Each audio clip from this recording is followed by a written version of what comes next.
Right now, I have the sales table open like this, and you'll see that for tour number, when you want to change the tour number, or if you want to add a new record down here, and you click on this drop down list, you'll see that it's very convenient to choose a tour number because we can see the description.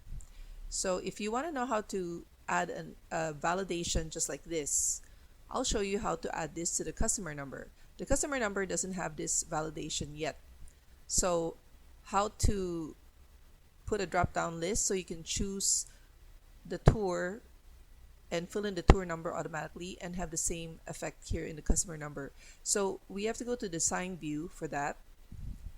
And so you'll see that this is a sales table and it has 4 fields right now. And we have to click onto the customer number to see its properties down here. And there is a tab here called lookup.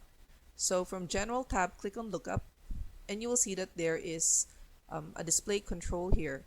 And right now, it's showing us a text box. That's why if you click into the customer number, you need to type the customer number into the text box. But what we want is to show a drop-down list. So we're going to go with a combo box. Okay, so the minute I switch to a combo box, since this is a drop-down list, then I need to specify where the choices in the drop-down list will come from, and that will be the row source type.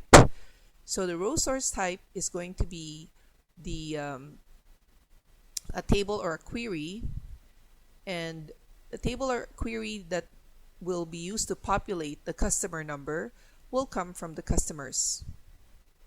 The next entry here is the bound column, and the bound column simply refers to which column number in the customer's table contains the value that will be entered into the customer number. Now, let me click over to the customers here. You'll see that customer number is the value that we want to enter into this cus number field, and it is the first one. It's the first field, so we just keep it here as 1, the first one. The second one is column count. And as you can see here, when I click on column count, on the right side, it says number of columns to display.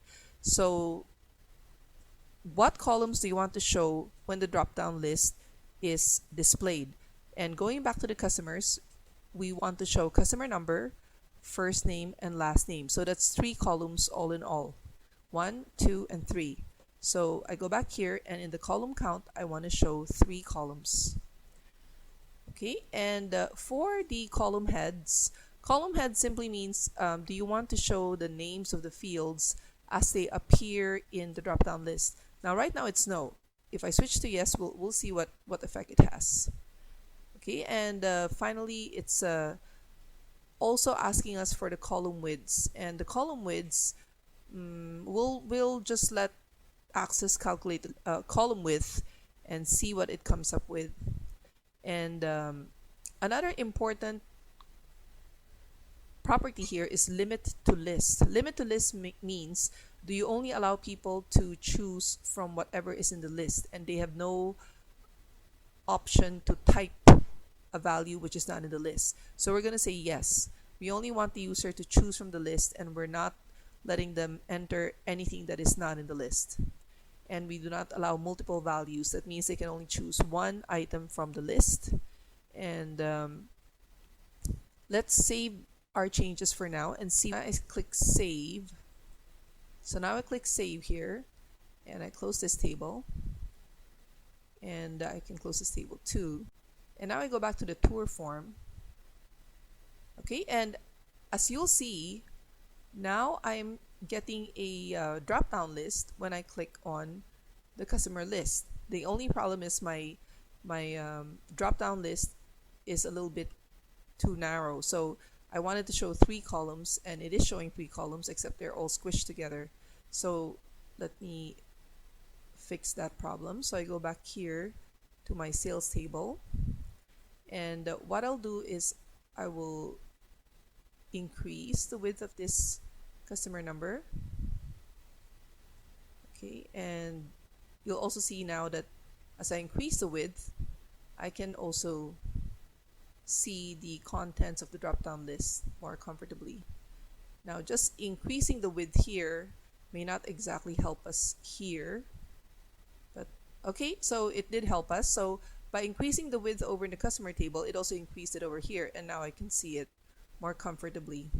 Okay, so that's how we're able to add a validation rule to the customer number, and this way we can prevent people from entering a customer number which is invalid. So let's try that out. Let's say I go to a tour. um, let's pick a tour that doesn't have a lot of sales so far. Like, okay, so this is a tour that has no bookings yet. Let's put a booking here. So you don't have to fill in the sales number because it's an auto number. It will be automatically filled in. We'll just say that the sale date is September 3. And customer number. So we choose from here. Okay, so this is my name. I'm going to add myself. And so that's correct. Now if I add another tour, if I add another booking, and this time I enter a number which is not in the list. So 50 is the biggest number. If I enter 99 and I press enter, okay, so it restricts me because I check limit to list.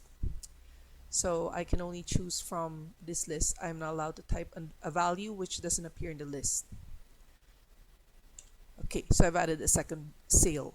So this is how you can add validation to your customer number, and we do it on the sales table. We can add a lookup on customer number and tour number.